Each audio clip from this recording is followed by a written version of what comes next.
A gente quer estudar com a igreja sobre a pessoa de Deus. Existem muitas coisas para a gente descobrir a eternidade toda sobre Deus. Mas uma coisa que foi revelada desde o princípio é que Deus governa.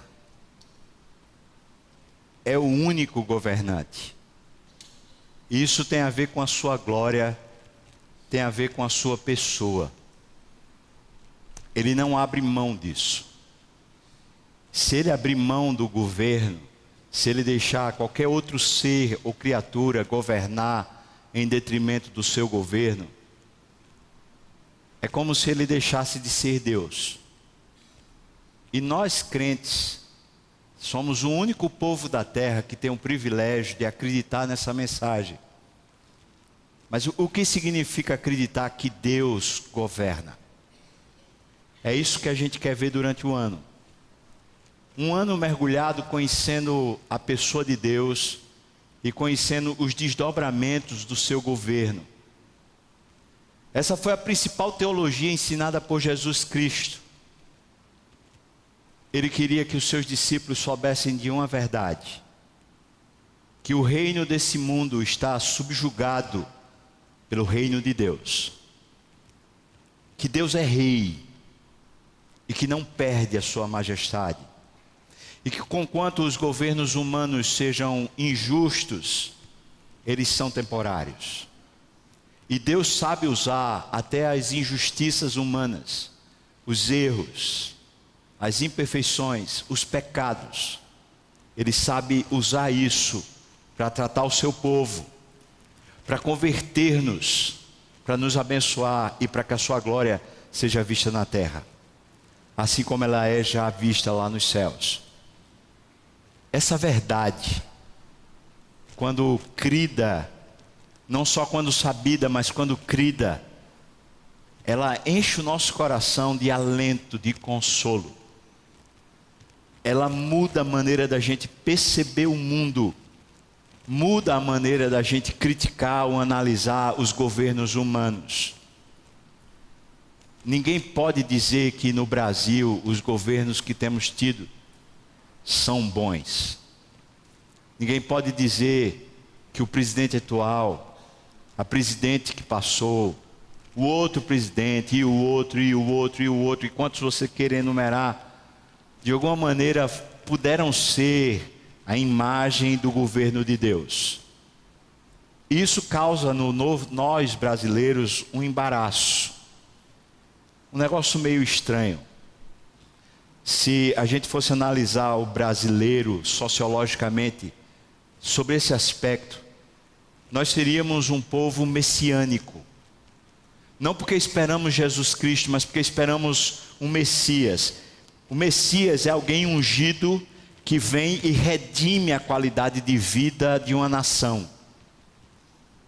E quase que todas as eleições, o Brasil, o brasileiro, eu e você, nós começamos a levantar alguma bandeira com a imagem de um rosto, dizendo assim: bom, com fulano de tal ou com a cicrana de tal vai ter jeito. Aí o Brasil vai ver, agora o Brasil vai melhorar. Me parece que Deus de propósito tem deixado a gente muitas vezes se desiludir, ficar sem esperança. Porque é como se a gente estivesse acreditando no governo humano em detrimento do governo de Deus. A gente detrata, maltrata, fala mal, se rebela contra os governos humanos. E isso é um dos fascículos, uma das demonstrações de como a gente não reconhece que é Deus quem governa. Eu fico imaginando a igreja primitiva. A igreja primitiva tinha talvez o pior governo humano de todas as épocas. A igreja do primeiro século passou por imperadores que eram déspotas, injustos, não tementes a Deus e se autoproclamavam Deus na terra. filhos da divindade. Aqueles governantes na época da igreja primitiva foram honrados pelos crentes. Não porque eles eram bons ou justos ou fiéis, mas porque a igreja primitiva tinha um Senhor. O nome dele era Jesus.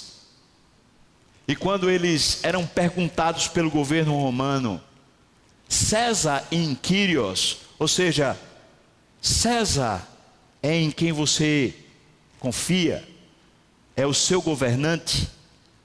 Então um cristão verdadeiro respondia: Christus in Kyrios. Jesus é o meu governante, é em quem eu confio. E eles eram mortos por causa dessa mensagem. Não era rebeldia contra Roma, porque eles honravam o governo humano, mas é porque no fundo do coração daquele povo existia uma mensagem maior do que a vida, maior do que o governo e maior do que o bem-estar humano.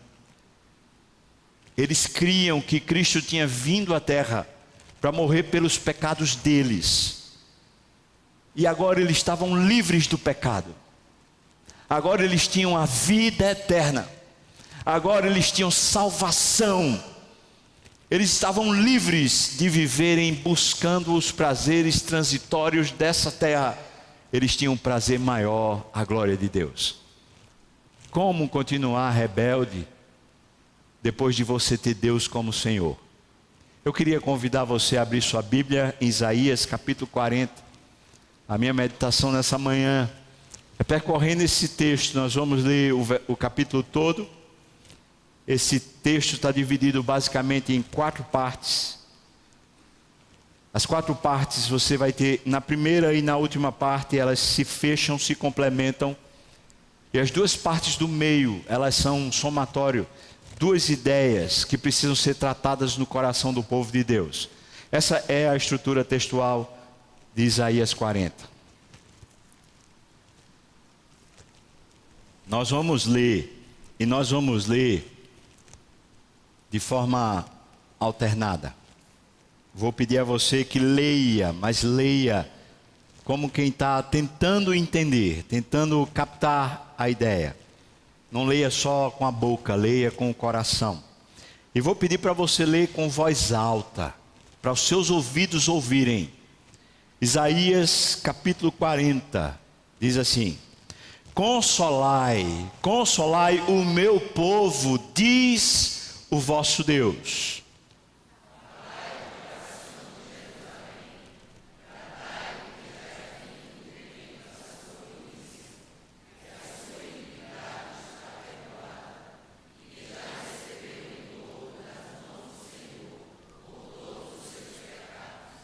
Vós do que clama no deserto, preparai o caminho do Senhor, endireitai no ermo vereda a nosso Deus.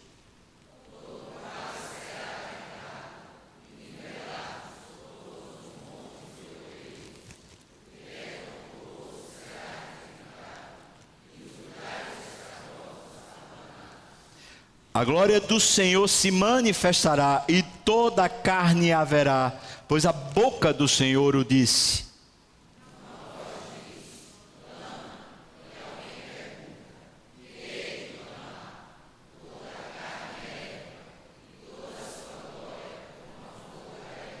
Seca-se a erva e caem as flores, soprando nelas o hálito do Senhor. Na verdade, o povo é erva.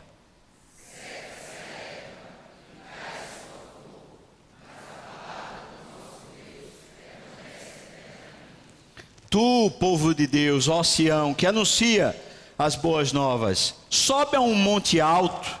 Tu, que anuncias boas novas a Jerusalém, ergue a tua voz fortemente, levanta, não temas, e dize às cidades de Judá: eis aí está o vosso Deus.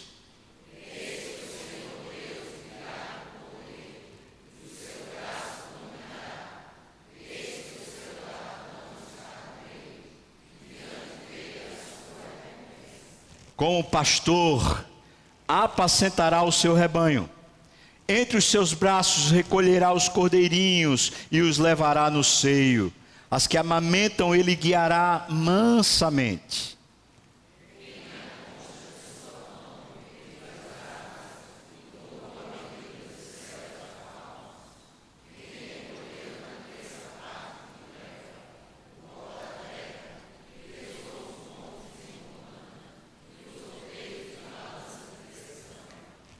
Quem guiou o Espírito do Senhor, ou como seu conselheiro o ensinou?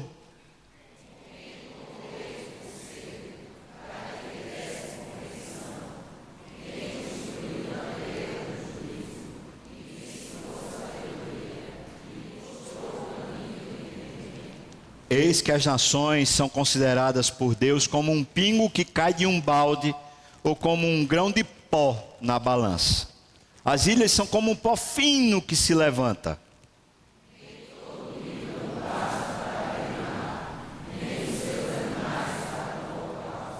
Todas as nações são perante ele como coisa que não é nada. Ele as considera menos do que nada, como um vácuo.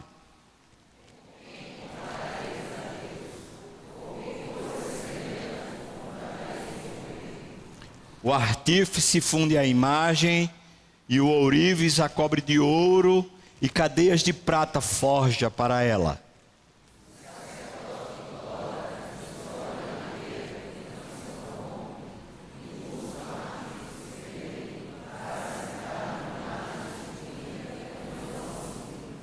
Acaso não sabeis? Porventura não ouvis? Não vos tem sido anunciado desde o princípio? Ou não atentaste para os fundamentos da terra?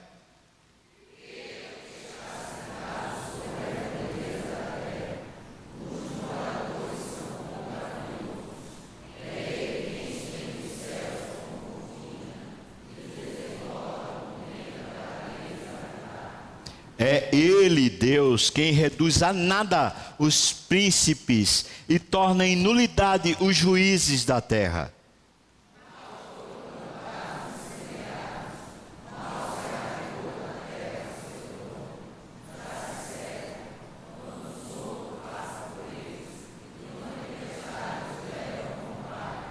A quem, pois, me comparareis para que eu lhe seja igual? Diz o Senhor, o Santo.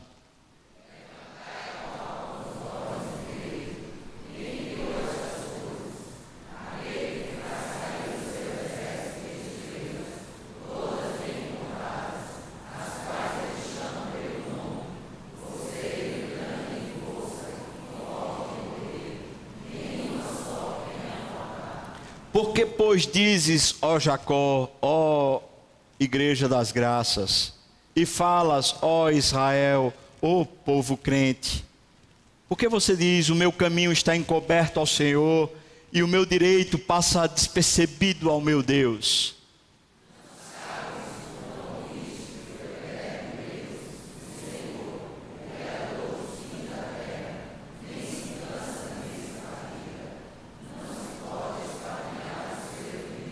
Vamos ler agora até o 31.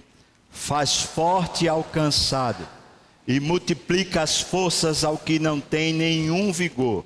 Os jovens se cansam e se fatigam, e os moços de exaustos caem. Mas os que esperam no Senhor renovam as suas forças, sobem com asas como águias, correm e não se cansam, caminham e não se fatigam. Amém. Ó Deus, honra a tua palavra, Senhor, apesar de mim, apesar de nós. Abre o nosso entendimento, o nosso coração, que a tua palavra seja para nós caminho, justiça e vida. Fortalece os nossos pés, o coração cansado traz alento, mas aquele que tiver soberbo, que o Senhor traga quebrantamento. Enche-nos aqui, Senhor, pela medida do Teu Espírito e para a glória do Teu nome, eu te peço, no nome de Jesus, amém e amém. Isaías é um profeta que tem um problema sério a ser resolvido. Ele tem um povo que se chama povo de Deus, que faz culto, que faz todo o ritual, mas o coração desse povo não confia mais, não crê mais. É como se eles fossem apenas pessoas que sabem o que fazer, mas não sabem por que fazer. Eles fazem as coisas certas, mas eles não têm o coração certo. Deus não está tão interessado no nosso comportamento quanto Ele está interessado no nosso coração. Deus sabe que um coração certo age certo. Mas Deus sabe também que pessoas hipócritas têm um coração errado e agem errado. Ou melhor, agem certo. Não podemos medir a nossa vida com Deus apenas pelo nosso comportamento. Precisamos avaliar o nosso coração. Nós ainda cremos em Deus. Ainda cremos. Eu pergunto isso porque talvez 90%, sei lá, 100% desse auditório, se fosse perguntado pessoalmente, você é crente? A pessoa diria, sou. Mas a minha pergunta não é retórica. Ela é uma pergunta verdadeira. Nós ainda cremos. Talvez um dia nós tivemos uma experiência, talvez um dia nós fomos batizados, nós nos tornamos membros, mas a pergunta é, ainda cremos? O que Isaías está tentando consertar, ou vou dizer melhor, o que o Espírito de Deus está fazendo Isaías escrever para consertar, não é a postura ética do povo, mas é o coração. E como Jesus, Isaías escreve fazendo perguntas, porque fazer perguntas é a melhor maneira de fazer a pessoa pensar. Deus não quer resposta pronta, mas quer que a gente avalie. Esse texto é composto de uma mensagem básica. Essa mensagem é: consola o meu povo. Ora, quem precisa de consolo senão quem está desesperado, quem está frágil, quem está com saudade? Mas ele tem uma mensagem para o consolo. A mensagem do consolo é: volta a crer em Deus. Essa é a mensagem. Não haverá consolo enquanto você não voltar a crer de verdade em Deus. E crer em Deus traz consigo as suas próprias consequências no coração. Consolo se dá quando cremos. Vez por outra eu sinto saudade do meu pai falecido. E quando sinto saudade dele, por exemplo, agora nas férias, estava com meu filho Davi, a gente estava correndo, estávamos fazendo Cooper, e enquanto a gente estava correndo junto, eu disse para ele: Davi, acho que você vai lembrar, talvez para o resto da vida, desse tempo da gente aqui, porque quando eu tinha 10 anos, 11, 12, eu corria com meu pai na beira-mar lá em Natal. E me lembro ainda hoje, enquanto eu conversava com ele, aquela saudade inundou meu coração e eu fiquei assim com os olhos marejados de água. Saudade. Mas vem um consolo, e o consolo é: eu sei onde meu pai está. Eu sei que o meu Deus abraçou meu pai, e que ele está melhor do que aqui ele estava. E isso traz uma paz, uma alegria, um contentamento, e a gente se recupera rápido. Mas se eu não cresce que ele está lá e que Deus de fato está cuidando bem dele, a saudade talvez fosse consumindo aos poucos. Crer transforma o nosso coração. Por isso a pergunta que Deus faz para a gente essa manhã é: ainda cremos em Deus? Porque a mensagem de consolo que Deus tem para o seu povo, ela é uma exortação, ela é uma confrontação, mas é uma mensagem que traz força ao cansado, que multiplica as forças aos que não têm nenhum vigor, e torna a gente totalmente dependente do Senhor. A estrutura textual seria mais ou menos assim.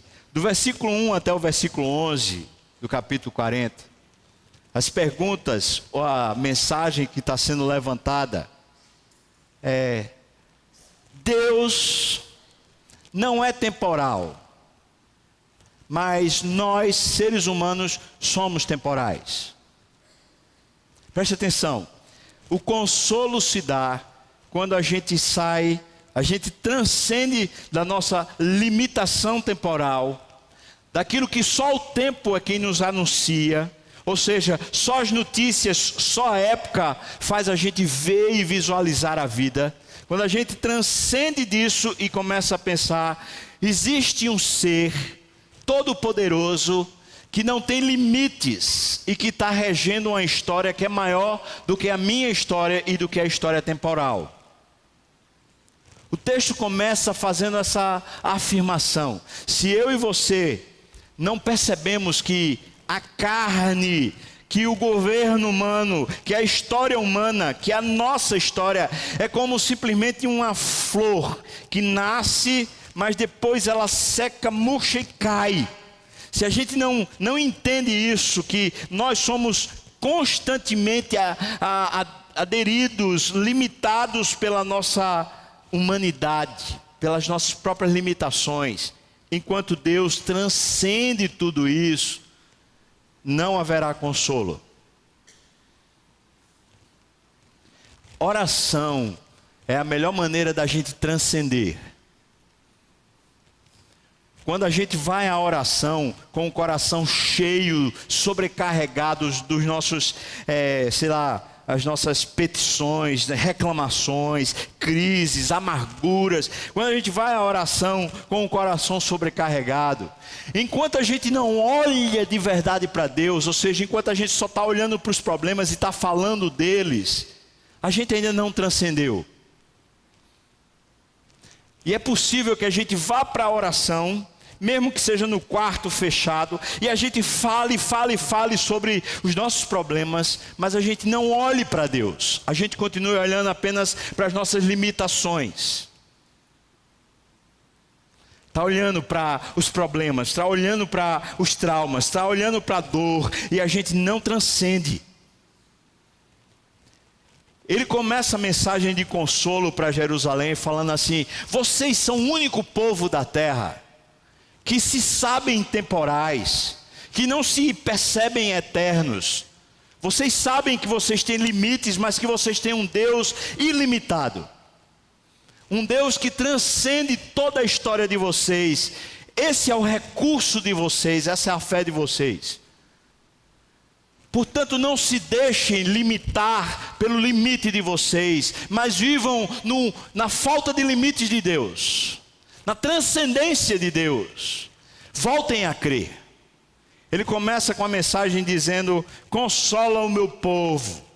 O tempo da milícia de vocês é findo, é chegado. Vocês estão militando aqui na terra, vocês estão constantemente lutando pela vida. Consolem-se, conquanto existam limites constantes aderindo, batendo em vocês. Vocês são seres que transcendem. Vocês podem simplesmente chegar em qualquer lugar dessa terra, em qualquer momento dessa terra. Talvez naquela crise, na hora que você quer gritar, na hora que você quer bater em alguém, talvez nessa hora você pode transcender, e você tem um recurso ilimitado em Deus que refaz seu coração. Lembro-me de muitas vezes, enquanto caminhava ou enquanto corria, normalmente meus momentos de oração são esses. Eu tinha tanta coisa no meu coração que eu não conseguia expressar com palavras. Era tanta dor, tanta luta que eu não conseguia falar, eu não conseguia enumerar. Deus, é isso, é isso, é isso. Eu falava: Deus, eu não aguento. Mas enquanto eu estava esbaforido, gritando e clamando, meus olhos começavam a ver. Eu estava falando com o Todo-Poderoso. Eu estava falando com o meu Deus. Eu estava falando com quem me acolhe. e tem uma herança infindável para mim. Eu estava falando com a solução de tudo. E com quantas questões não fossem respondidas, porque elas não seriam respondidas e não são, havia um consolo. Eu estou numa boa mão. Aquele que me guia é fiel. Aquele que me conduz sabe o meu destino e cuida de mim. Então eu estou bem. O consolo é: aprendam a lidar com as suas próprias limitações. Não tentem se tornar ilimitados, porque vocês não são. Vocês só são erva. Vocês só são carne. Vocês só são limitação mesmo. Mas vocês têm Deus. E ninguém mais na terra tem, a não ser vocês, povo de Deus. Então olhem para Ele, se regozijem nele e transcendam nele, não em vocês mesmos. E às vezes a gente quer transcender no outro. Quer que a esposa seja para a gente esse refúgio. Quer que o marido seja para a gente esse refúgio. Às vezes a gente quer que o emprego seja para a gente esse refúgio. Às vezes a gente quer que a igreja seja esse refúgio. Às vezes a gente quer que o Estado seja esse refúgio. Mais uma vez, a gente se depara com as próprias limitações. O ponto é: vocês não sabem? Vocês se esqueceram? Vocês não creem mais? Por isso, a partir do versículo 12 até o versículo 25, existem duas confrontações sérias no texto sobre a nossa falta de fé, ou sobre a falta de perspectiva sobre quem é Deus para nós. Vamos lá, dê uma olhada. Do versículo 12 até o versículo 17, vem a primeira confrontação. Ela está baseada em perguntas. A pergunta é: me diga uma coisa, quem foi que pegou uma concha e pegou as águas do oceano, dos rios, das nuvens e pôs numa concha? Quem foi que tomou a medida dos céus? Ele não está falando do céu, ele está falando dos céus. Imagina esse universo que para a gente é ilimitado. Deus me deu a palmos. 1, 2, não chega nem a 3. Quem foi que tomou a medida dos céus a palmos? Quem foi que recolheu a terçapada em um éfa? Éfa era um triângulo, onde se fazia uma medida de farinha, se fazia uma medida de um pó, para a pessoa comprar na feira. Está dizendo que Deus pegou a terra, a areia de todos os mares, o solo de toda a terra, Ele botou numa medida, a terça parte. A terça parte. Versículo 13. Me diga uma coisa, quem foi que até hoje conseguiu dizer para Deus, faça isso ou faça aquilo? Quem foi que guiou o Espírito do Senhor? Quem foi que chegou e começou a ensinar a Deus? Deus, eu acho que tem que ser assim.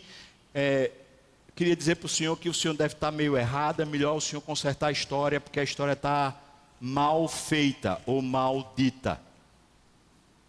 Quem? Teve gente para fazer isso. Tem cientista que faz isso, ainda hoje. Tem astrônomos que fazem isso, tem físicos que fazem isso, que tentam achar a incoerência e o erro de Deus, e fazem verdadeiros teoremas gigantes, tentando elencar essa possibilidade da falha. Mas quem conseguiu? Quem conseguiu fazer isso, dizer para Deus, acho que o Senhor errou, é melhor por esse caminho aqui? Quem? Como, irmãos, é que a gente pode viver uma vida tão crítica, tão ácida e tão sem esperança? O que esse texto começa a fazer com a gente nas perguntas que ele faz, para onde você está olhando. Porque se você olhar direito para mim, você vai ver em mim a falta de limite completo. Eu é quem tenho o domínio. Eu sou gigante. Onde é que vocês estão olhando? Onde é que vocês estão esperando? Estão tendo esperança? A quem vocês estão buscando, propondo soluções? A quem? Isso tem a ver com o Brasil, mas isso tem a ver comigo. Ou seja, e quando eu estou aperreado, talvez com um problema de saúde, onde é que eu busco recursos? Na medicina. Não tenho nada contra a medicina é um dos instrumentos de Deus para me curar. Os médicos, os medicamentos. Mas o ponto é que eles são usados, são elementos usados com limites. Mas quem governa tudo isso e quem transcende a tudo isso é Deus. Então é bem possível que uma pessoa que esteja com câncer e que esteja à beira da morte, ela esteja melhor do que qualquer um de nós na nossa plenitude de vida. É possível que uma pessoa que esteja com uma doença degenerativa, sofrendo, cheia de dor, seja capaz de sentir uma paz e um gozo que transcende toda expectativa humana. Mas essa pessoa sentirá e viverá isso na medida em que ela para de confiar ou esperar nos limites humanos e transcende. Então volto a falar. A oração é esse encontro com o transcendente. John Stott escreveu um livro, Ouça o Espírito, Ouça o Mundo. O nome do livro é esse. E ele diz que uma das buscas centrais da nossa sociedade é a transcendência. Entretanto, a maneira que ele diz é que nós buscamos transcender no prazer. Então nós buscamos fontes de prazer para transcender. Talvez alguém que é mais aventureiro busque um esporte de aventura, paraquedismo, sei lá, um surf, busca alguma coisa que transcenda. O cara fica noiado porque ele está vivendo um negócio que é além do limite dele. Mas outro busca nas drogas, na bebida. Outro busca no erotismo, no sexo. O outro busca no dinheiro, na posse, no ter, no se afirmar. São busca por transcendentalismo. Isaías confronta a gente falando assim: olha para Deus de verdade, com seriedade, e procura os limites dele.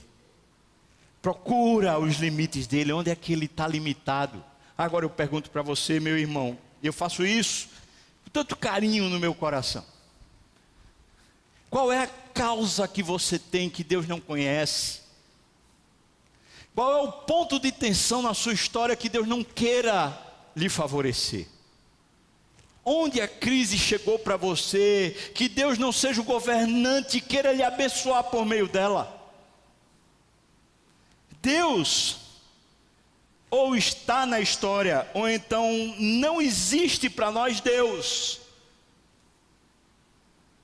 Mas ele só entra na história como Deus, ele não entra na história como se fosse um coadjuvante, como se fosse mais um elemento.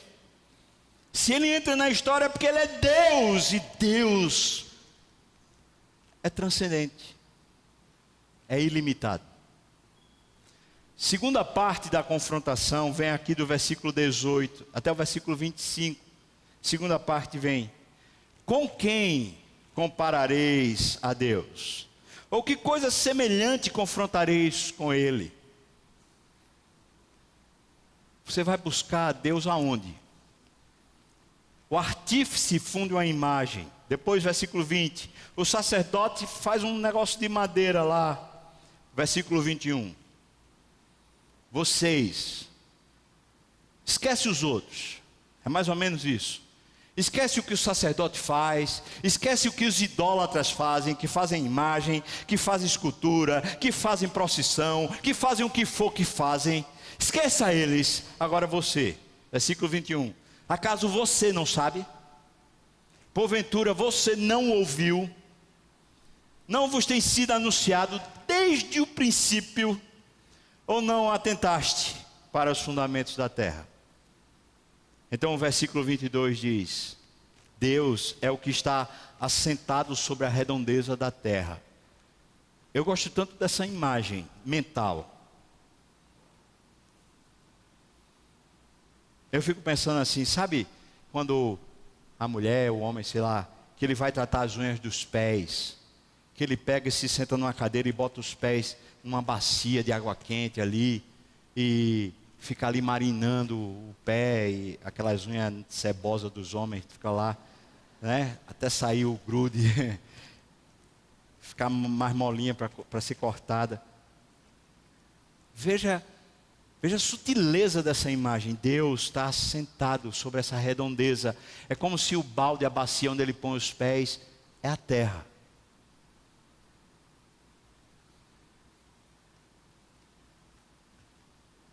Veja a majestade dessa imagem. Veja a glória desse negócio. Ele está olhando para o globo terrestre. Está sentado na redondeza disso e olhando, observando. Você não viu isso? Você nunca atentou para isso? Você acha que sua conversão é o quê? É você saber de uma mensagem ou é você crer nesse Deus? A segunda confrontação, ela diz respeito a o que você tem feito com a sua fé.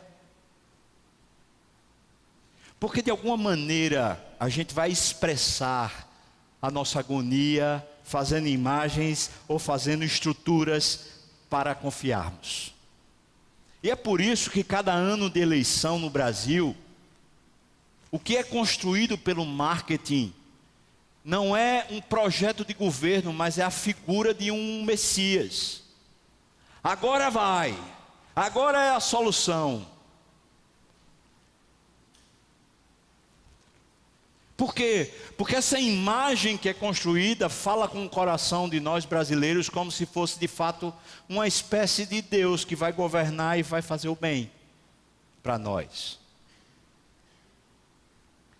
Nesse ano eu queria pedir a você, crente, seja de que igreja você for, eu queria pedir a você que não construísse imagem. E mesmo que a mídia faça divulgação, a solução está no candidato A, a solução está no candidato B. Se você, eu vou dar nome aos bois.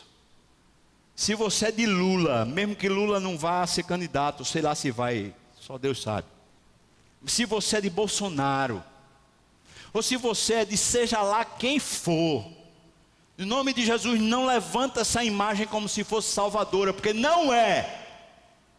E eu e você somos povo do Deus vivo, nem de Lula nem de Bolsonaro. Para com essa divisão no nome de Jesus. Ou você não crê, ou seja, Deus pode usar e vai usar qualquer um que entrar lá.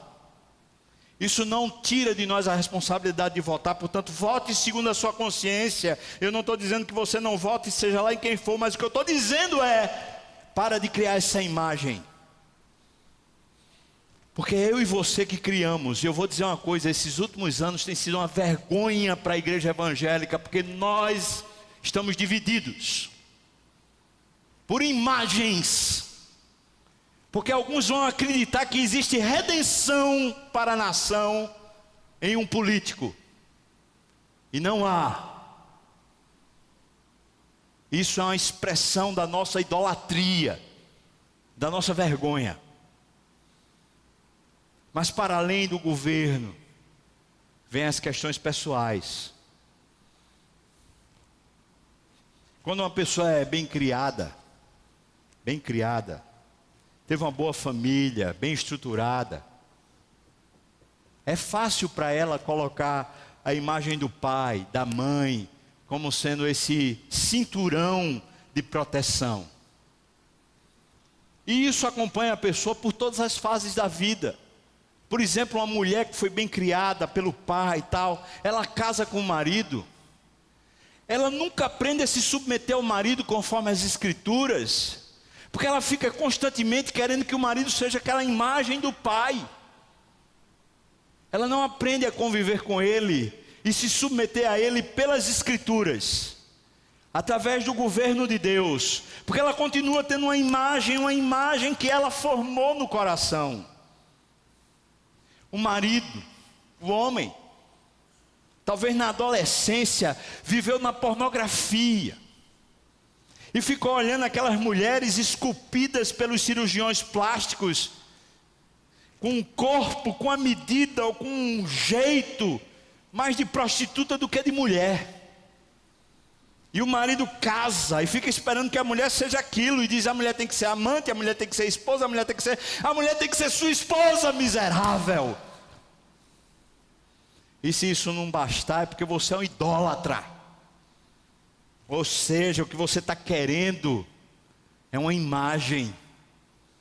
O que eu estou querendo dizer, irmãos, é que quando tiramos Deus do balancete existencial, só resta ídolos que nós criamos.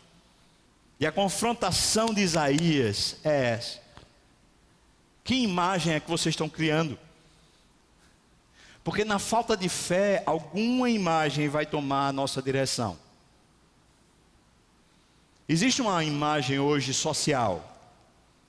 E a imagem social de hoje é a imagem do bom moço, da boa moça, que diz respeito a agir politicamente correto. Essa é a imagem, é o padrão, tipo assim, é assim que eu tenho que ser. Essa não é a imagem de Cristo. Pelo contrário, Cristo não atendeu às expectativas sociais, por isso ele foi morto. E ele chama a gente para também não atender expectativas sociais. Em outras palavras, quando Isaías fala sobre crer, sobre transcender, ele está falando: aprenda a olhar o mundo olhando para Deus, em vez de olhar para Deus olhando o mundo. Nós fazemos isso direto. Nós olhamos para os problemas, mais uma vez volto para a história do Brasil. Olhamos para o problema do Brasil e falamos: é por causa do problema da colonização, é por causa do problema daquele governante X, Y, Z, é por causa da história que aconteceu não sei o que lá, aconteceu a ditadura, aconteceu. A gente olha para o mundo e agora, para consertar o mundo, a gente diz: Deus, faça isso, Deus, faça aquilo, Deus, faça aquilo outro. Essa maneira de fazer a leitura da história, veja, perceba, enquanto a gente olha para os eventos, olha para os fatos, olha para as situações, e a gente fica buscando Deus para solucionar, a gente está querendo Deus como um recurso de ação. A gente não está querendo Deus como Deus. A proposta bíblica, a proposta de Isaías é: creia em Deus e agora interprete o mundo. E alguns pensam que crer em Deus e interpretar o mundo é começar a considerar o mundo como pecador. Mas a perspectiva que Isaías assume logo no começo é que Deus diz: a minha glória se revelará. Essa é a perspectiva de Deus, ou seja, os erros da história humana, os fracassos e as indolências e os problemas e as injustiças são maneiras de Deus manifestar a sua glória para aqueles que olham a Deus. Vou dizer isso de outra forma, dando um exemplo. A igreja primitiva, quando eles eram levados para uma arena, para serem queimados vivos porque criam em Jesus, quando eles eram levados diante de gladiadores que arrancavam eles pelo meio, cortavam eles pelo meio, quando eles eram levados diante de leões, de ursos que tragavam eles na plateia, diante da plateia, aqueles cristãos, eles chegavam diante de César. Esses cenários reais eram todos diante de César. Era César manifestando o seu poder. E era para toda Roma observar e ver que quem se rebelasse contra César seria condenado àquilo. E uma figura, por exemplo, eu acho que vale a pena ser dita. O apóstolo João, quando foi pego pelo imperador, ele foi condenado a ser queimado vivo em óleo. E ele foi posto dentro de uma arena, e havia um óleo em chamas, e João foi colocado dentro disso. A história diz que João, cheio de ternura, levantou as mãos e adorou a Deus.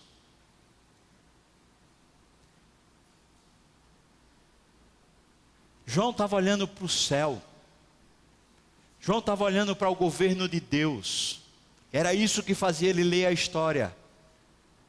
João ser queimado glorificava a Deus. Eu estou querendo que você entenda é que se a gente olha a história a partir de Deus, os momentos mais duros e mais difíceis da nossa vida são a melhor manifestação da glória de Deus na nossa vida, como para João foi. John Hus foi preso porque pregava o evangelho e foi colocado em praça pública numa fogueira. As pessoas que assistiram John Hus queimando viam não apenas um homem, mas viam um santo. Viam alguém cheio de luz, brilhando por causa da glória de Deus. E muitos se converteram quando John Hus foi queimado em praça pública. Muitos se converteram quando João foi queimado diante lá do César. Jerônimo Savonarola era um padre, começou a pregar o evangelho de Deus. Foi também queimado em praça pública. E diz que as pessoas que olhavam para ele não conseguiam mirar nos seus olhos tamanho fulgor do brilho da glória de Deus na face daquele homem. O que eu estou dizendo para você, irmão, entenda, é que quando Deus passa a ser o Senhor da história, a gente avalia a história a partir de Deus. Os momentos mais difíceis e mais excruciantes da nossa existência são a revelação da glória de Deus. Não precisam ser solucionados porque Deus está se revelando. Mas eu e você olhamos para a história e tentamos incluir Deus. Então a gente olha para a história, olha para os problemas e fala assim: Deus resolve, Deus resolve, Deus resolve. Quando Deus está revelando a glória dele para a terra através do seu sofrimento. Por isso não é Deus resolve, mas é: Senhor, me ajuda a crer. Me ajuda a olhar para o Senhor e encher meu coração de ternura. A parte do final do texto é: se vocês crerem nisso, a partir do versículo 26 até o 31. Vamos lá, por favor, olha aí. 26 a 31. Levantai os olhos e vede. Quem foi que criou essas coisas? Aquele que faz sair o seu exército de estrelas todas bem contadas, as quais ele chama pelo nome, e por ser ele grande em força e forte em poder, nenhuma só vem a faltar. Porque pois dizes, ó igreja das graças, e falas, ó povo crente, o meu caminho, a minha história, os meus problemas está despercebido, encoberto, o Senhor parece que não está nem aí para mim. Não sabes? A mesma pergunta que ele faz lá no começo. Não ouvistes? Você não entende isso? O Eterno, o Senhor, o Criador, o dono dos fins da terra, Ele não se cansa, Ele não se fatiga, Ele não está perdido, Ele não dobrou os braços, cruzou os braços, Ele não se sentou, Ele não está alheio. O seu entendimento, como Deus está agindo na história, não se pode medir, esquadrinhar, avaliar. Versículo 29. Se você voltar a crer, se você voltar a olhar para Deus e a partir de Deus olhar a sua história e ver a glória de Deus se manifestando nos problemas, se manifestando em todas as circunstâncias da sua história. Se você fizer isso, versículo 29 a 31, por favor, leia comigo, vamos lá? Faz forte ao cansado, e multiplica as forças ao que não tem nenhum vigor. Os jovens se cansam e se fatigam, e os moços de exaustos caem.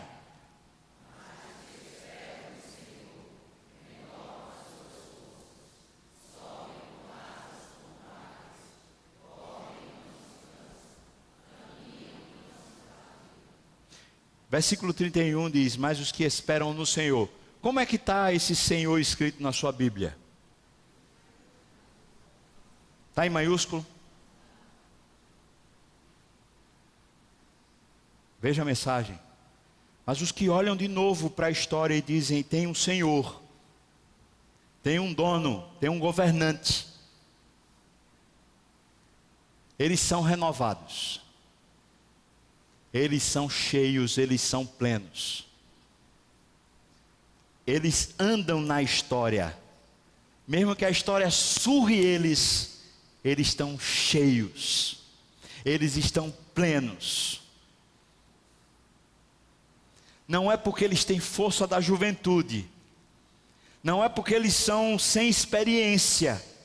E são crédulos, são um bando de menino avoado. Não, é porque eles têm um Senhor. Esse Senhor faz forte alcançado. Esse Senhor, esse senhorio, multiplica as forças aos que não têm nenhum vigor. Esse Senhor, esse senhorio. Esse texto diz, logo no começo: clama, sobe nos montes e fala. Anuncia a Sião, anuncia a Recife, anuncia a história que existe o Senhor e que você está pronto para viver para esse Senhor e a morrer por esse Senhor. Que a história que você tem para viver é a história dele, não a sua. Anuncia para a terra no nome de Jesus.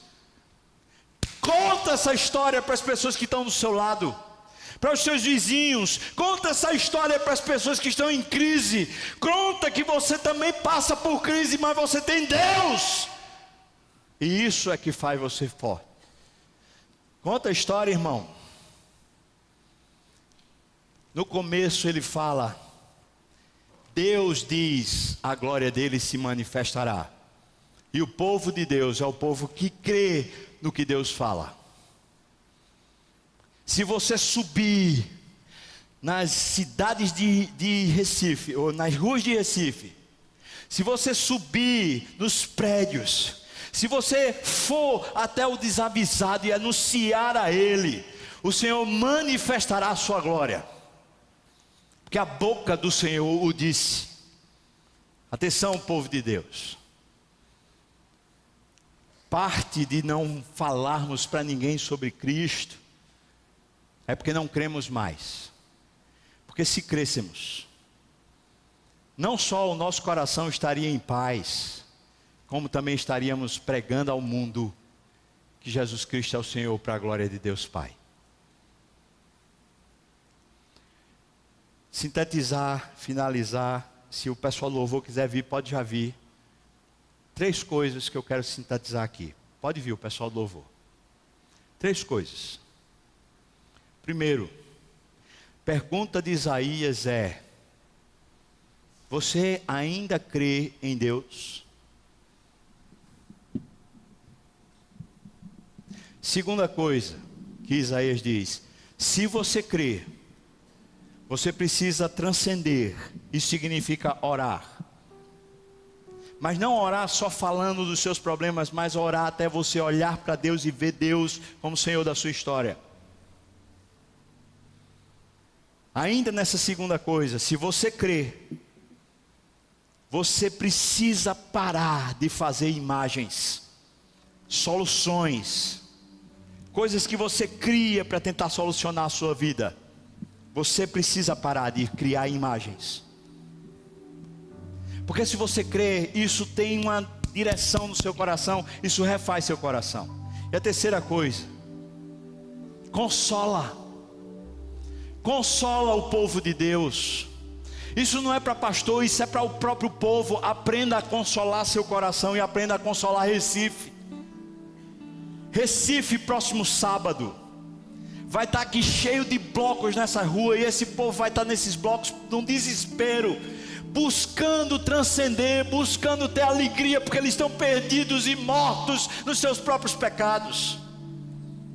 No outro sábado, vai ter um galo da madrugada que reúne uma das maiores festas populares do mundo.